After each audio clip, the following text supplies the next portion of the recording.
বাইরে বাই জিনিসপত্র যে দাম, মানুষ কি করে কিছু খাইবো আর কিনবো, গরিব মানুষ খালি চায় চায় দেখবো, আর কিছু করার নাই। লিচুর দাম হয়েছে স্বর্ণের দাম, আর মাটির প্লেট বাড়ির দাম হয়েছে রূপার দাম। কিছু মনে করেন না, যাওয়ার সময় দেখলাম মাটির প্লেট বাড়ি, তখনই মনে হলো তাহলে কিছু কিনি।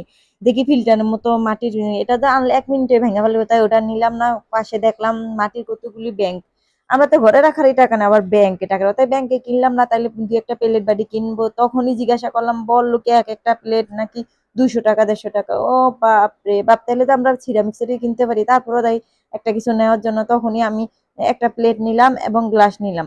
ভিডিও লাস্টে দেখাবো কি নিয়েছে। তারপরে এদিক থেকে কিছুক্ষণ দেখলাম কি নিবো কি নিবো, বলছি হান্ডি বিপ রান্নার জন্য পাতিল নিবো, পাতিলের যেই দাম, বিপের কথাই ভুলে গেছি। তখন আমরা গেলাম মেলাত, এই দেখেন চুলা, মেলার মধ্যে চুলার দাম হচ্ছে 34,000 টাকা, লগে হচ্ছে 10টা গিফট। কে কিনে রে ভাই 34,000 টাকা? এখন বাবুর জন্য খেলনা দেওয়া যা ধরি তাই 100 টাকা, এই প্লেনটা 500 টাকা। এখন কি করি, যেটা ধরি সেটারই দাম, তাই কিছু কিনতে না পাইরা মনটা খারাপ লাগে, তো তাহলে কিছু কিনো। এখন দেখি চুরি সব 30 টাকা 50 টাকা 100 টাকা।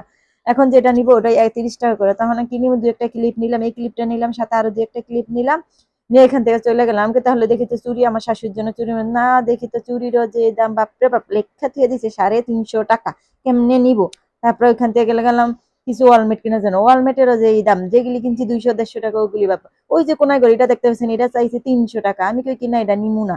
এখন এই ওয়ালমেটটা পছন্দ হইলো, ওয়ালমেট 200, হেডা কয় 300। ও মাগ গো, মাকে গো কিনে গো, পরে যাইয়া দেখি 3 পিস হাই দাও নাই, হওয়া দেয় নাই। যদি কই এডি তোরে আমি মাগনা দিব, তো তো আমি নিম না, তবুও চাইলাম। ও মাগ গো মা, হেদিক টাউনের পথে দেখি লিচু, লিচুর দাম হয়ে গেছে, আমি অজ্ঞান হয়ে গেলাম। লিচু, আমার হাজবেন্ড কয় লিচু কিনতেই বা, আমি কই না গো মা গো মা, 700 টাকা দিয়ে কেনার দরকার নাই। তখন আমি দেখলাম ঘুগনি, আমি কই তুমি তোমার ঘুগনি কিনা দাও, নাহলে তো উনি আবার রাগ করবো। তখন ঘুগনি দিয়ে ওনারা মন সান্ত্বনা করলাম। এখন আইসা বললাম বাসায় বাবুর জন্য।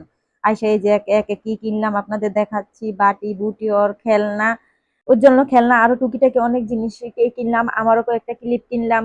মজার একটা কথা শুনেন, যেই গড়ি চাইছে 300 টাকা, সেই গড়ি আর পরের দিন আমগো হয়ে গেছে। আর দেখ একটা কুত্তা, মানুষ কি কুত্তা নাই মেলার মধ্যে, তখন কয় কি ধরেন 200 টাকা 200 টাকা পরে আঙ্গ হয় তাড়াতাড়ি সেই গড়ি নিয়ে আইছে। আমি কই ভাগ্যম এটা 300 টাকা আনছেন, কেন কেটে আনছেন? না, এটা 200 টাকা দিয়ে আনছে। আমি তো বিশ্বাসই করিনি।